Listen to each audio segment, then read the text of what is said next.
Bien bonsoir les amis et bienvenue sur DJ's World. Bon, rentrez votre bide les mecs, hein, on est SOS fantôme. Non, pas ce coup-ci, c'est pas grave. Alors aujourd'hui on se retrouve pour la review de notre belle Ecto One. Du coup elle est enfin terminée, ça y est. Donc j'ai fait le petit weathering qui manquait sur ma dernière vidéo que je vous ai fait grâce gentiment. Donc mon souci que j'avais au niveau de l'électronique, je l'ai toujours pas réglé. Mais c'est pas grave parce que du coup maintenant donc tout s'allume d'un coup. Mais Ça a fait je boum là-dedans. Alexa, allume la Ecto One. D'accord. Et voilà. Waouh! Bon bah franchement ça marche plutôt pas mal finalement. Bon, alors là c'est nettement oui. Allez, c'est parti pour la review.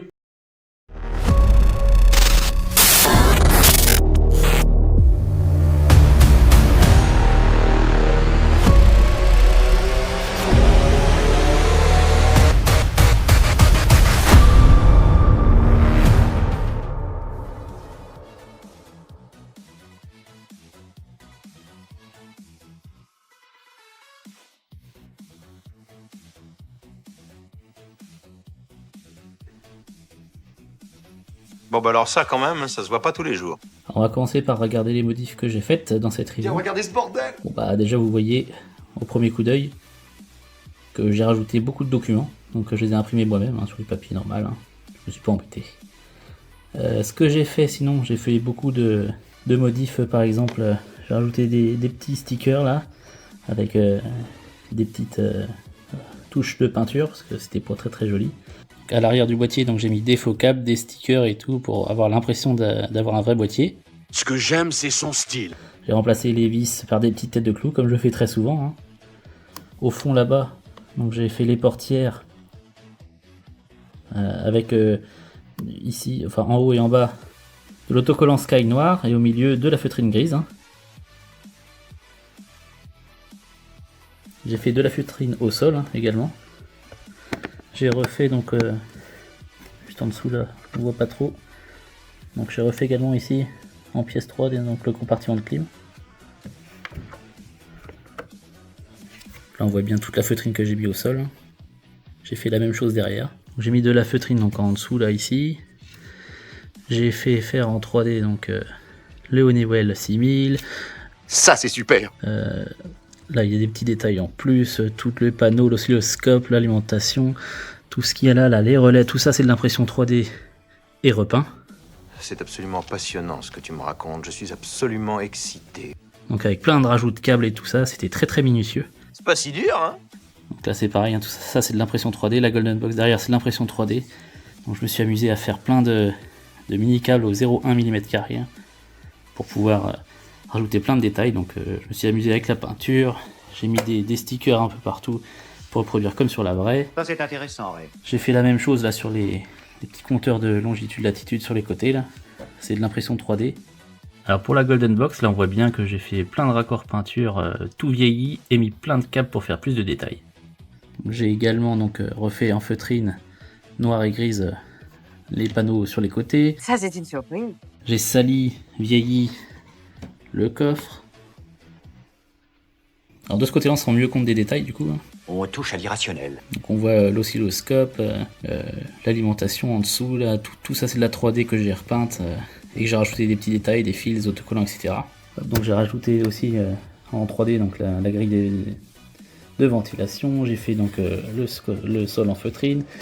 Ça c'est pareil, le téléphone là c'est de la pièce 3D donc repeinte, etc. On va rajouter plein de détails comme le bouchon sur une chaîne, comme sur la vraie quoi. Oui, c'est assez... Enfin, je crois. J'ai changé donc les grilles du capot avant, donc par des grilles faites en impression 3D. Ensuite, si on passe au compartiment moteur, donc là, je l'ai complètement modifié, complètement vieilli. Le but, c'était vraiment de montrer que la voiture, elle a eu beaucoup de vécu avant qu'ils puissent l'avoir, quoi. Et je pense que c'est réussi. Je me suis amusé à mettre des stickers, comme j'ai l'habitude de faire en fait, des étiquettes un peu partout. La batterie, je l'ai complètement refaite avec des autocollants faits pareil moi-même. J'ai rajouté plein de câbles histoire de donner vraiment de détails et du vécu supplémentaire quoi. Voilà, donc j'ai vraiment tout modifié. La seule couleur que j'ai gardée d'origine, c'est les caches culbuteurs que j'ai gardées en bleu. Tout le reste c'est repeint. Ensuite, en modif que vous connaissez, que vous avez vu sur les précédentes vidéos, du coup, bah, il y a forcément donc, les deux stroboscopes que j'ai rajoutés qui sont pas d'origine. Enfin, du moins, l'éclairage qui n'est pas d'origine. T'as toujours été un cancre. Donc j'ai éclairé aussi les feux du dessous. J'ai changé ces LED là parce que pour moi, des LED blanches, c'est surtout sur les voitures récentes. Et là, on a clairement pas une voiture récente, donc je les ai passées en jaune. Pertinent. En autre modif électronique, bah, il y a le spot Unity que j'ai éclairé du coup, sur l'aile avant gauche. Les autres modifs que vous connaissez, bon bah c'est au lieu d'avoir des LED bleues clignotantes, les 4 comme ça, là, les 2 devant, les 2 derrière, bah moi elles sont pulsées. Bah, les gyrophares, vous m'avez vu les modifier, donc ça fait plus de bruit, c'est plus mécanique. Le propelloret qui lui n'est plus fixe mais rotatif. Mais franchement, on n'a jamais vu ça. Le stroboscope qui clignote bien plus que celui d'origine. J'ai rajouté ma sirène ici. La vache, quel pied! Pour les feux arrière, du coup, moi j'ai rajouté une LED dans le compartiment carré là. Parce qu'il s'allumait pas d'origine et normalement ceux-là s'allumaient que quand on appuyait sur la pédale de frein. Mais moi ça m'intéressait pas de mettre tout le temps le doigt sur la pédale de frein, donc j'ai squeezé cette fonctionnalité là et ça s'allume tout le temps. Vous marchez à la drogue, au dopant, à l'alcool? Donc j'ai rajouté de la lumière sur mes packs à protons. Bon, on l'a vu tout à l'heure, mais j'ai rajouté de la lumière sur le Honeywell 6000.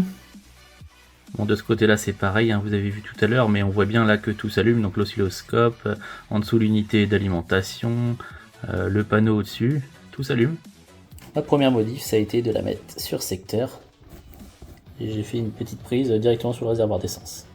Et sous la voiture, je me suis amusé à faire de l'imitation crasse pour que ce soit super vivant, quoi. Moi, j'adore faire ces trucs-là, je trouve que c'est carrément plus joli, quoi. Alors, si on doit parler des problèmes maintenant... Inutile. Donc, ce qui m'agace le plus, c'est ces trucs-là. Ça c'est... Enfin, ça tient pas. Qu'est-ce qui s'est passé? J'ai rajouté du scotch en plus, et malgré ça, même avec de la colle, de la glu, ça tient jamais. Donc j'ai ce côté-là qui tient pas, et j'ai le bout du coffre aussi, c'est pareil, ça veut pas tenir. Des deux côtés. C'est chiant. Là, j'ai réussi à le recoller, mais les autres, ça tient pas. Autre souci que j'ai, c'est cette porte-là, donc elle est un petit peu branlante. Tu veux jouer avec un grand, hein? Elle ferme pas beaucoup. Enfin, quand elle est fermée là, en fait, il y a du jeu, et du coup, elle peut s'ouvrir. Ce qui a été vraiment très compliqué, c'était de réunir la carrosserie et le châssis. Tous deux étaient super lourds, franchement, c'était pas facile. Enfin, mettre les deux ensemble, ça butait pas mal à l'arrière au niveau des fixations des trucs plastiques, là. C'était assez chiant, franchement, très compliqué. Et du coup, j'ai même pas pu rapprocher les deux côtés de la carrosserie, en fait, droite et gauche, parce que si je serre les deux, ça pinçait mes câbles, et du coup, bah, l'électricité ne passait plus. Bon, et encore une fois, franchement, moi j'ai vraiment apprécié cette collection. C'était très très difficile, il y a 4 ans, de s'entendre dire que le producteur a fait faillite, donc Eagle Moss, ils ont mis la clé sous la porte. Il a fallu attendre longtemps avant que Altaïa puisse récupérer les droits et puis relancer la collection. Franchement, c'était très très très long. On a vu d'autres pays passer avant nous, ce qui était vraiment très très frustrant quand même. Ouais les amis, donc c'est tout pour cette review sur notre sublime Ecto One. Donc c'est terminé. Mais on ne peut pas arrêter maintenant. Donc moi c'est une grosse page qui se tourne, franchement. J'avoue que pendant un moment j'ai bien cru qu'on la terminerait jamais, en voyant les autres pays défiler autour de nous, mais bon, ça y est, on l'a fini enfin. Et donc moi mon but c'était de la rendre vivante, qu'elle ait eu du vécu franchement, et je suis pas déçu de ce que j'ai fait. Je la trouve vraiment chouette. C'est pas pour me lancer des fleurs, mais bon, je suis assez content de ce que j'ai fait. Donc moi je m'étais imaginé que les gars par exemple quand ils sortaient, ils la lavaient mais que au niveau carrosserie et vitres, et pas forcément les instruments au-dessus, quoi. Donc c'est pour ça que j'ai fait le dessus plus sale.